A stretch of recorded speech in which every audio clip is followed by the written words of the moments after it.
This is episode 101 of the Rio Grande Foundation's Tipping Point, New Mexico podcast.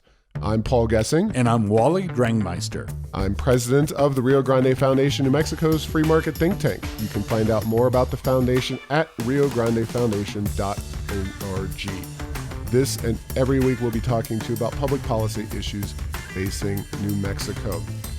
Wally, it's good to see you. It's been a busy week at the Rio Grande Foundation, although much of our activity this week has been spent out of state at a conference. Yeah, welcome back. I understand you were at the Resource Bank Conference in Scottsdale.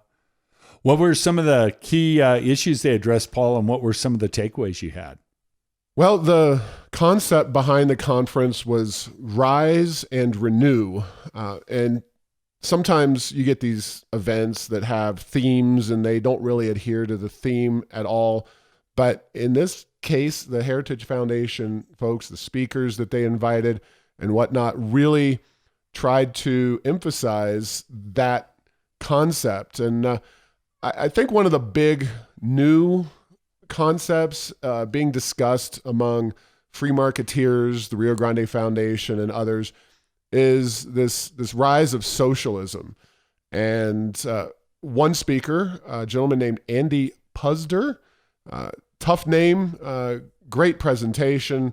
He is most well known for a couple things. One is being the CEO and I believe the founder of the Hardee's company and that whole line of hamburger places, as well as Donald Trump's original nominee for the Department of Labor as the Secretary of Labor. Puzder gave a great presentation at the beginning of the conference, really debunking, first and foremost, the Nordic idea that they're socialist. Denmark is just about as economically free as the United States, according to the Heritage Foundation and other metrics. He really went into some of the harms of socialism. For example, Kim Jong-un, head of North Korea, quite a rotund little man. You wonder how people in Korea are dying of famine on a pretty regular basis and the lack of freedoms they have under socialism. And this gentleman seems to eat quite well, maybe even a little too much. So Puzder then shared what he called the most important graph in the world, which is the economy, essentially GDP per capita. And if you go all the way back to the year zero or the time of Christ, it is a very, very straight and very, very poor line in terms of being basically at zero. The GDP per person was very close to zero.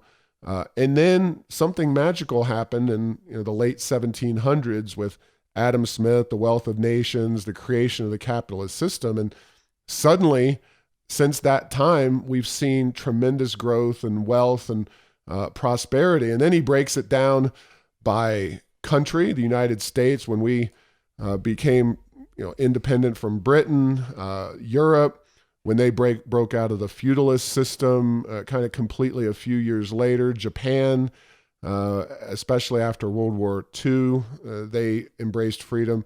Then even Eastern Europe after the fall of the Berlin Wall. China has become freer since Nixon helped open them up to freedom, even though China is still by no means a free country.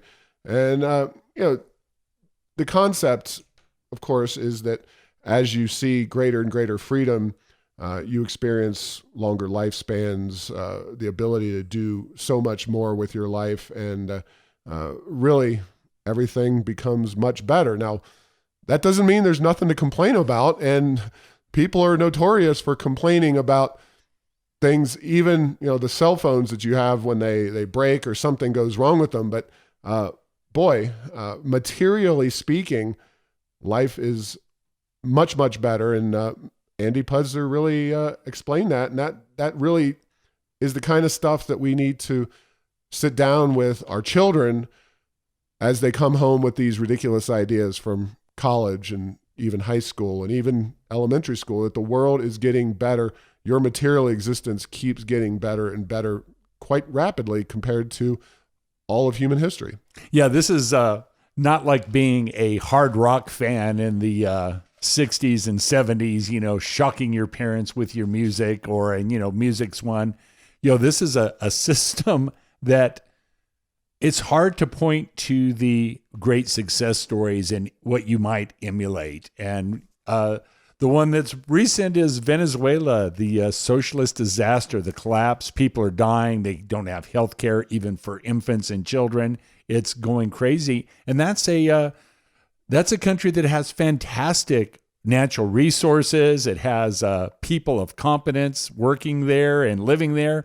But the system just let them down totally. Yeah, there was even a young Venezuelan person that, the Heritage Foundation, which is the sponsor of this Resource Bank conference, of course, heritage.org, they're a very large national presence in the American political scene. We're going to work on getting some more folks from the Heritage Foundation on this podcast. I sat down with them and did a brief podcast for their Daily Signal podcast. So I actually did some clinics on podcasting, and that's a medium that conservatives need to further embrace and really work towards getting more effective on. Did some discussion of higher education and what could or should be done on that issue. Our new development person, Patrick Brenner, one of the reasons that I wanted him to be there, and we were able to drive out because it was in Scottsdale, he could learn more techniques about fundraising and making the foundation financially stable and viable. Being in Arizona, we were graced with the presence of Governor Ducey, who's been a leader on a number of issues, including occupational licensure reform, and something that really can help workers go across state lines without having to get hundreds of hours of educational experience and then pay ridiculous fees to the government for the privilege of having a job. Former Representative John Shadegg, somebody who I thought might be named senator from Arizona when they had this rapid turnover with John McCain and then John Kyle, those Senate seats being available, and either Kyle retiring or Shadegg, McCain passing away. And former Judge Janice Rogers Brown. Now, that name may not be a household word to everybody, but Janice Rogers Brown gave the final, if you will, the keynote. She was the final speaker at the conference. She's a former U.S. Circuit judge of the U.S. Court of Appeals in the District of Columbia. She was an associate justice with the California Supreme Court. She was nominated to the Court of Appeals by George W. Bush, which is a little bit shocking because I wouldn't call George W. Bush anything like a libertarian, but Janice Rogers Brown is not only an African-American, now former judge, but considers herself and has ruled in many cases as a libertarian. And she gave a very, very powerful speech about the way in which the laws are interpreted and misinterpreted, and how that traces itself back to, as she says, Woodrow Wilson and the progressive era. So a lot of luminaries, folks from think tanks all over the country. It was great to be represented and see those folks as well. I would encourage folks to go on and, especially if you have a legal interest, maybe you're not aware of Janice Rogers Brown. She's somebody at one time I thought might wind up on the U.S. Supreme Court. For whatever reason, the Bush administration didn't decide to put her in that particular august body. But it was a really neat event. Doug Ducey, for example, I had no idea he was, I think he founded and really created Cold Stone Creamery, the ice cream place. So he, I guess, being an Arizona guy, you gotta have something cold, and Cold Stone. You don't want to eat it every day because you probably balloon to undue size. But Doug Ducey certainly has that entrepreneurial and business bent. And so he was a really interesting speaker to hear as well. So a lot of fun, very interesting stuff. Hopefully we'll be bringing back here to make the Rio Grande Foundation an even more effective advocate for free individuals, liberty, economic policy, free markets, etc. Well, and just a closing comment, it's a lot of times free market individual freedoms, people point to the 1 or 2% of the people that are hurt most dramatically by free market policies. They don't point to the overwhelming majority of folks that are benefited by it. And then they never look at the flip side. What does it cost sometimes for these policies that are good seeming, but add regulation, take away freedom, and really hurt most of us? But it ends up being a little bit like the frog in the pot. You put him in the cold water, the parable, you heat it up. He doesn't know he's being cooked. And it's good to know that there are others around the country that are working to wake up the frog to jump out of the pot and go forward with policies that really do benefit the people of our country. Well, one of the reasons that the Rio Grande Foundation needs to exist and the Heritage Foundation needs to exist and other organizations do what they do is because what you just alluded to is concentrated benefits, diffused costs. And in our society, you're right. If something happens, a policy changes or a new technology is brought forth, just say Uber and Lyft and the ride sharing boom, almost everybody who uses that has benefited dramatically in some way, shape, or form. Sure, the taxi cab industry has taken it in the shorts, but people can get around much, much easier for much lower cost than they could prior to those ride-sharing technologies. And yet regulators are always on the lookout for new ways to try to hinder their development. And there's a lot of other industries that wind up benefiting the population at large. Free trade being another one, lower taxes being another. It's just time and time again, you get these good policies, or on the flip side, bad policies.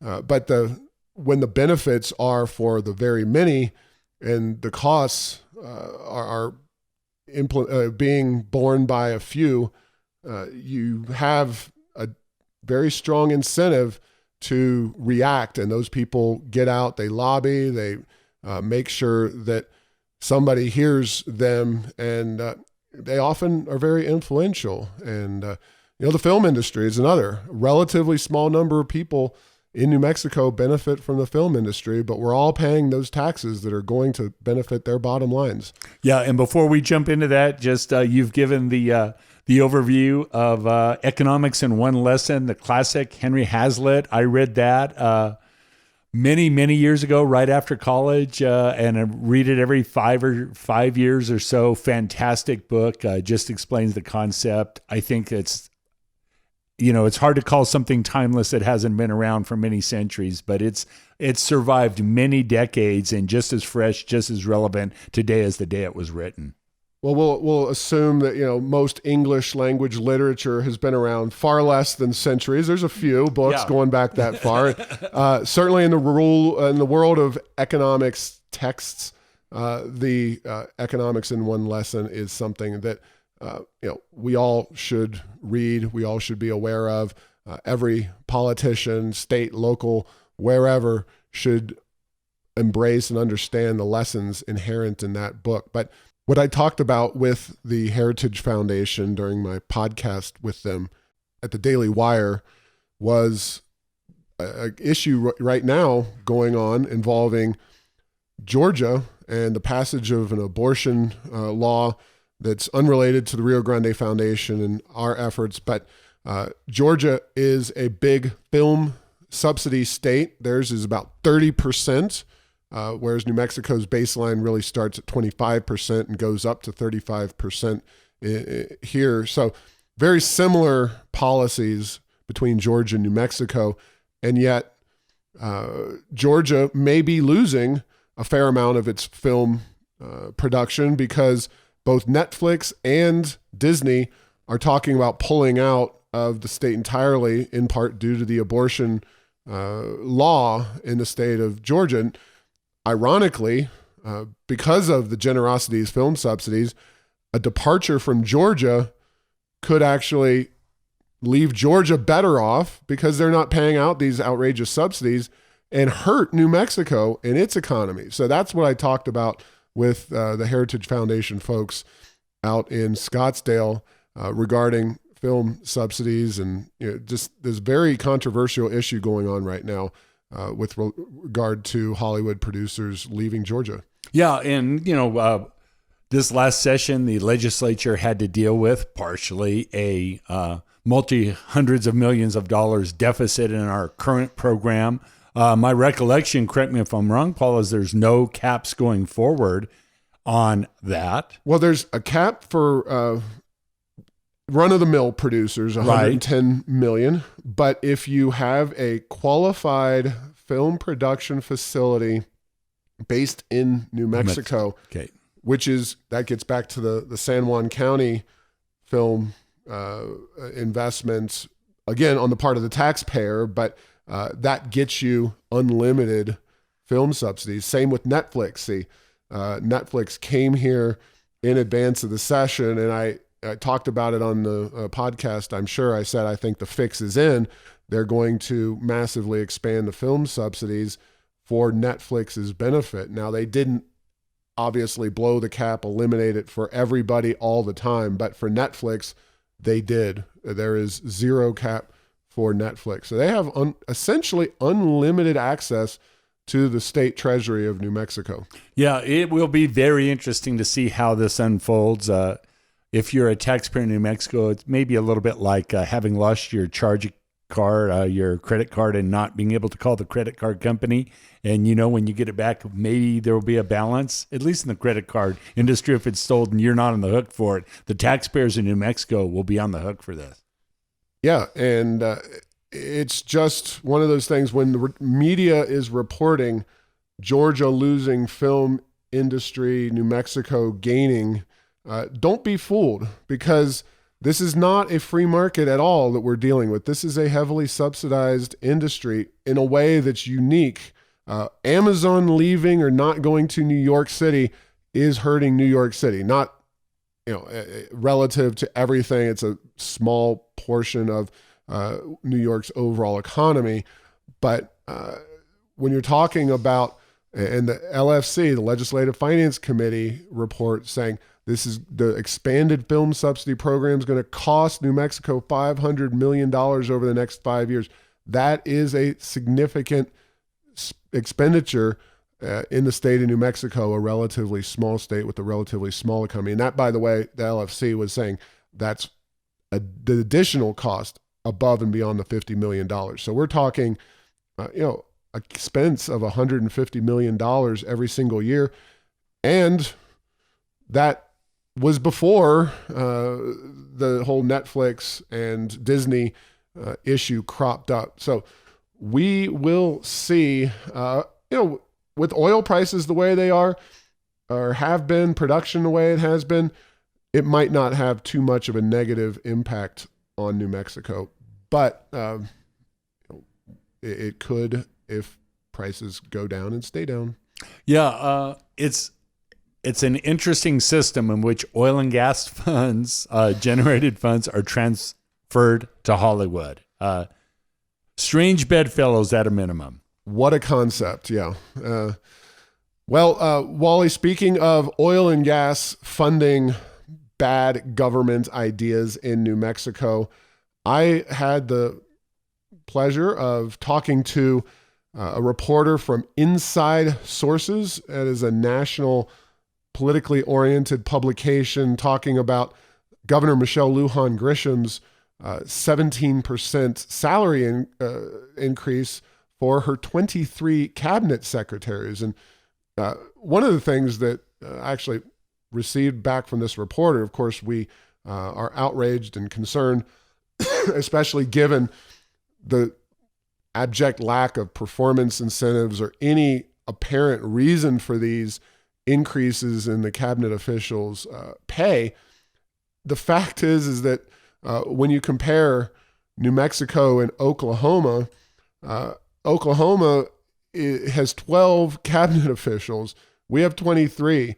7 of Oklahoma's 12 are volunteers. So Oklahoma is a state with double the population of New Mexico, and Oklahoma is not even the state that people point to and say, "Oh, they really have their stuff together." Oklahoma, if you've been there or been driving across it, it pales in comparison in beauty and in weather to New Mexico, and yet Oklahoma is definitely outperforming us here in New Mexico over the long term. So, just a huge payout to some well-connected people with regard to Michelle Lujan Grisham. And I think, again, the most outrageous thing here is she claims this progressive mantle. The legislature is filled with these progressives. You don't hear anything about why these top-ranking officials, wealthy, well-paid people already, getting 17% increases when run-of-the-mill employees are getting a generous 4%, but still 17% is way more than 4%, and the rich get richer and the poor get poorer within the context of government. Yeah, it's interesting. It's not like there was massive vacancies in these positions to begin with. Most were filled. There certainly are vacancies, and there always are when you have a staff that large. Also, a cabinet meeting, if you've seen historically what that looks like, you picture, a small boardroom. You have to have a mighty big table to get 23 people plus the governor around it. No doubt about it. Yeah. Well, we have that capacity here in New Mexico, unfortunately. A very large boardroom full of government bureaucrats is not a problem for us in the land of enchantment. Well, Wally, we just keep on feeling the effects of the Energy Transition Act. Now, Mayor Keller is claiming that a new solar project will fuel 54% of Albuquerque's electricity bill. And they're talking all these savings, et cetera, et cetera. This was written up in the Albuquerque Journal on May the 30th. Of course, it's not an accurate story, but I do want to hear what you have to say, because of course you have extensive background in energy. But 54%, maybe during the daytime, maybe of our electricity here in Albuquerque will be generated by solar. But last time I checked, people like to watch TV and use the air conditioning in the evening as well. It just seems like these politicians, they claim all of the excellent benefits of their policies when in reality, it's not going to be nearly as much as it's cracked up to be. Yeah, and then there's this concept of energy versus power when it's used. I've struggled my entire recent adult life to come up with analogies to explain it to people, but it would much be, to say that, 54% of our energy is coming from renewable sources. Well, what does that really mean? At times it absolutely is, but when the sun doesn't shine and the wind doesn't blow, you need a way to make it happen. And at what price, at what cost? It's a lot like saying, well, I've driven around Albuquerque's freeway systems at 2 a.m. and we have all the capacity that we need. We don't need any more. That's way different than what happens at 2 in the afternoon, 2 p.m. as opposed to 2 a.m. Or 5 p.m. Or 5 p.m., which you're just getting ready to do on a Friday, the worst of all, the triple witching hour. But this whole time thing has a huge component. And it's and we always has to equate it to the number of homes, or often we do that. The times, they will be a changing, and we will get to see what happens in the U.S. and in New Mexico potentially earlier. This is not the first time this has happened. That people have said, "Oh, we can do this. We can invest in renewables without storage technology, without batteries, without the systems to basically incentivize people to use the energy at the proper times when the price is cheap and punish them when the price is high. And we will have issues. So we all feel good about it. It was a beautiful big press conference with a bunch of elected officials and utility executives. We all feel real good about it. We'll have to see about how good we're feeling about this in the next 2, 3, 5 years, as with the entire Energy Transition Act. Well, you know it's bad public policy because the most prominent political leaders from city council mentioned in the article are Pat Davis and Isaac Benton, the two-headed monster of city of Albuquerque politics. Pretty much wrong on everything, strong supporters of ART. So we will never let them live that down for very good reason.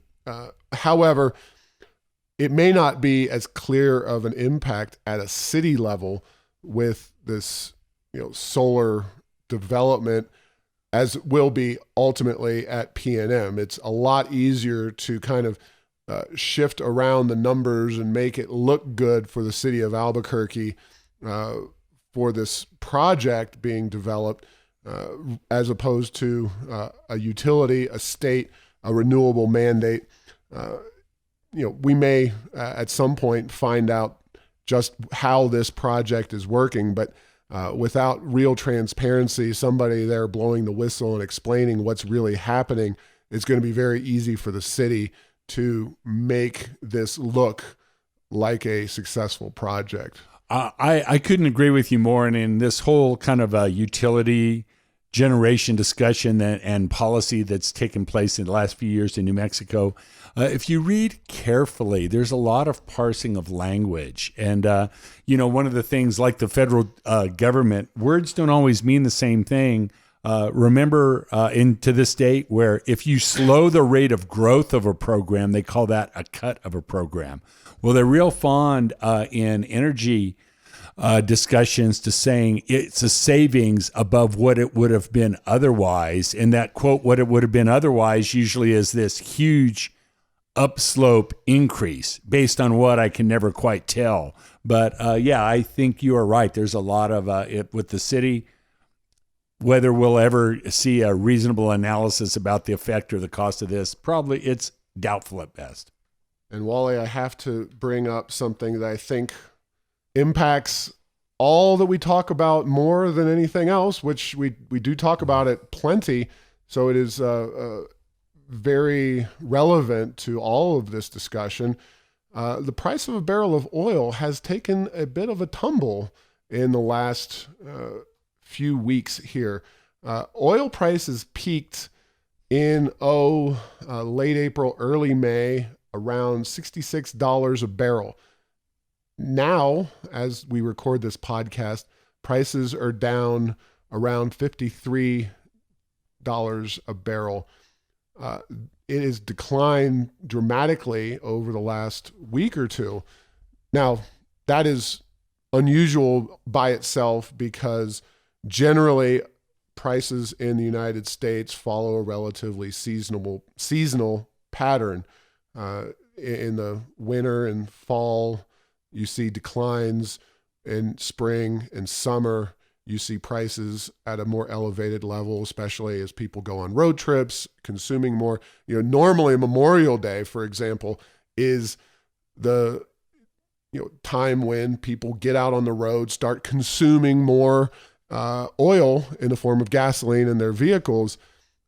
I don't pretend to have all the understanding of what's going on specifically in the crude oil markets and where it's all heading, but at what point does the price of a barrel of oil start to send up some red flags for the budget planners in New Mexico, for those big spenders in the legislature who think we're going to have another $1 billion surplus? Now, we've said, just before I kick it over to you, that this is it has to be a sustained drop in oil prices. We're talking about a drop in oil prices that's lasted less than 2 weeks. So right now at this point, there is no sustained drop, nothing close to a sustained drop. We didn't even see that back when prices dropped so dramatically during the Christmas holiday, from October to December. That was a dramatic drop, but then prices rebounded rather dramatically again throughout 2019. So any thoughts on this? Well, the first is that based on what the producers in the Permian Basin say, is that it used to be the $53.50, the current price that just came up on my computer, would be enough to send shockwaves. They've gotten so efficient in terms of their cost to bring a new well online and their ability to not drill dry holes and to get good production and to hook it into the infrastructure, that's not the problem area. If you believe what they say, probably the $40 range is, and you brought up a great point, it's sustained. So yeah, if it stays in this range for a long time and goes lower further, could we see some short-term and turning into long-term slow down the industry? Absolutely. The other thing that happens is a lot of times when the price, when they put a well into play, there's the hedging where they basically price out the initial year or two of production from that well at a price that they know is enough to recover most of their capital. So things have a way of taking a while to go forward. And then in addition to these, kind of winter, summer supply and demand in North America and the U.S. in particular, a lot of times the oil markets get a little skittish if they think there's an economic slowdown. And the thing that would be doing that to me, regardless of the country you're in, is the potential for tariff battles and if not outright wars between the United States and China, the United States and Mexico, other countries looking at that. And there could be a bit of, speculation involved as well. So your point's well taken. I don't think this is an emergency, but if we look at what the price was, West Texas Intermediate, April 24th, that late April in the 65 plus range, we're down to 53. That's a pretty big jump in a pretty short period of time. Yeah. And we'll see. Of course, we know that the supply is available in the Permian Basin to sustain massive production coming out of New Mexico. And to an extent, that will support New Mexico's economy for the foreseeable future. Simply that ability to tap into such a great supply at relatively low cost, as you say. However, if the price drops or continues dropping, or we do go into a recession, this could be a very, very challenging time for New Mexico. And we shall see. We're going to continue to watch, and maybe it'll jump back up next week. But for now, the price is dropping relatively precipitously in the oil patch in West Texas crude. So with that, it's been another fine episode of Tipping Point, New Mexico. This and every week, we talk to you about public policy issues facing New Mexico. Thanks for listening.